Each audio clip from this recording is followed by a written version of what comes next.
안녕하세요. 법선생TV 허윤규 변호사입니다. 이전 영상에서 상속재산을 어떻게 나누어야 되는지에 대해서 이제 말씀을 드렸었는데요. 상속재산은 유언이 있으면 유언대로 분할하면 되고, 유언이 없으면 그 상속인들 간의 협의로 분할을 하고, 협의도 안 되면 결국에는 가정법원에 상속재산 분할 심판을 청구해야 한다. 이렇게까지 말씀을 드렸는데요. 오늘은 그 중에서 제일 첫 번째 기준인 유언 어떻게 해야 하는지, 그리고 그 유언의 형식에 대해서 좀 구체적으로 알아보려고 합니다. 민법은 유언의 형식에 대해서 자필증서, 공정증서, 녹음, 그리고 비밀증서, 그리고 구수증서에 의한 유언이라는 5가지 방법만 인정을 하는데요. 이 5가지 형식에 의하지 않는 유언은 효력이 없습니다. 첫 번째로 자필증서 유언입니다. 자필증서 유언은 가장 많이 이용되는 유언 형식인데요. 그 이유는 종이와 필기도구만 있으면 쉽게 작성할 수 있기 때문이죠. 다만 반드시 전문, 그리고 날짜, 성명, 주소를 자필로 기재해야 하고, 마지막에 반드시 도장을 날인해야 합니다. 반드시 자필로 작성해야 하는데 다른 사람에게 대피를 시키거나 컴퓨터나 타자로 작성하는 것은 당연히 인정되지 않습니다. 그리고 날짜를 적는 이유는 그 유언의 선후 관계를 따지기 위한 것인데요. 즉 유언이 여러 개 있는 경우에는 뒤에 있는 유언만 유효하기 때문에 그 날짜를 적는 게 중요합니다. 그러니까 연, 월, 일이 없는 유언장은 무효고, 주의하실 점은 연, 월까지만 표시하고 예를 들어서 일자, 날짜를 적지 않은 유언도 당연히 무효입니다. 그리고 성명을 기재할 때에는 호나 예명을 기재해도 상관은 없습니다. 그리고 주소를 기재할 때에는 꼭 주민등록상 주소를 쓰지 않고 거주지 주소를 기재해도 무방합니다. 마지막으로 날인은 도장을 찍는 것을 말하는데, 도장은 인감도장뿐만 아니라 막도장도 상관이 없고요. 손도장, 무인도 무방합니다. 이처럼 자필증서 유언은 언뜻 보면은 그 요건이 좀 간단해 보이죠. 자필로 작성하기만 하면 되고 마지막에 날인만 하면 되는 거니까요. 그런데 아무리 사소한 요건이라도 누락이 되면은 그 유언은 무효가 되기 때문에 실제 사례에서 그 자필증서 유언이 무효가 되는 경우가 상당히 많습니다. 어쨌든 그 자필증서 유언은 민법이 정한 5가지 유언 중에서 좀 간단하기 때문에 실제로 많이 이용되고 있고요. 특히 이제 증인이 필요 없다는 점에서 좀 편리한 방법이긴 합니다.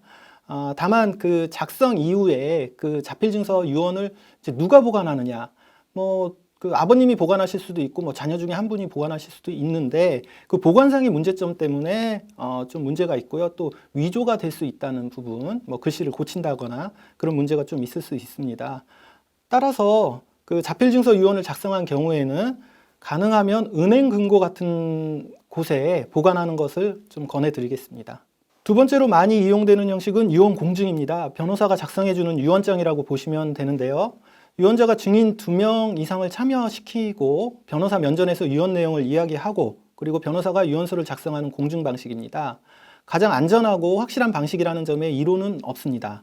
다만 자필증서에서는 필요 없는 2인의 증인을 요구한다는 점과 비용이 발생한다는 점이 단점으로 꼽히고 있긴 합니다. 그러나 이왕에 이제 유언을 하기로 했고, 그 다음에 상속재산이 상대적으로 많거나 아니면은 특히 이제 자녀들 간의 분쟁이 예상되는 경우에는 가장 안전하고 확실한 방식인 이 유언 공증 방식을 활용하시는 것을 저희는 이제 권해드리고 있습니다. 자필증서와 그 유언 공증 이외의 나머지 형식의 유언은 실제에서 그렇게 많이 활용되고 있지는 않은데요. 그래서 이제 간단하게만 좀 말씀을 드리겠습니다. 녹음 유언은 자필 대신에 녹음을 통해서 유언을 할 수 있는 제도인데요. 동영상을 이용한 유언도 바로 이 녹음 유언에 해당을 하게 되고요. 구체적으로 이제 1명 이상의 증인 입회 하에 유언자가 녹음을 하면 되는 방식입니다. 이렇게 문서 대신에 녹음을 남길 경우 그 유언자의 육성이 사후에도 그대로 보존된다는 장점이 있고요. 그러나 보관이 수월하면은 그 녹음 상태가 악화돼서 그 소멸될 리스크도 있습니다. 다음은 비밀증서에 의한 유언인데요. 유언을 하고 싶은데 생존 시에는 그 유언 내용을 비밀로 하고 싶을 때 그때 이용하는 방식입니다. 유언 내용을 봉투에 넣고 봉인한 다음에 증인에게 보여주는 방식이라서 증인들은 그 유언 내용을 모른다는 것이 가장 큰 특징이죠. 비밀증서 방식으로 봉소된 유언장은 그 표면에 기재된 날, 그 봉투에 기재된 날로부터 5일 이내에 공증인 또는 법원 서기에게 제출해서 그 봉인상에 확정 일자인을 받아야 하는 좀 특수한 절차가 필요합니다. 마지막으로 구수증서 유언입니다. 보통 질병이나 기타 급박한 사유로 보통 방식의 유언을 할 수 없는 경우 구수증서 방식을 이용하게 되는데요.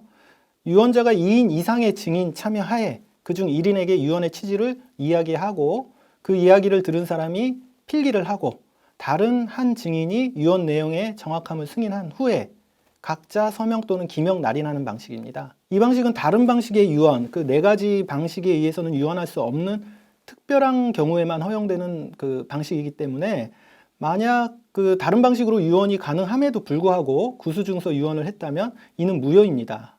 그리고 이제 마지막으로 구수증서 유언은 급박한 사유가 종료한 날로부터 7일 이내에 가정법원에 검인을 신청해야 하는 또 엄격한 요건을 요구하고 있습니다. 이상 우리 민법이 정하고 있는 유언의 5가지 형식에 대해서 좀 알아봤는데요. 어떻게 좀 도움이 되셨는지 모르겠습니다. 저는 또 다음 영상에서 뵙겠습니다. 감사합니다.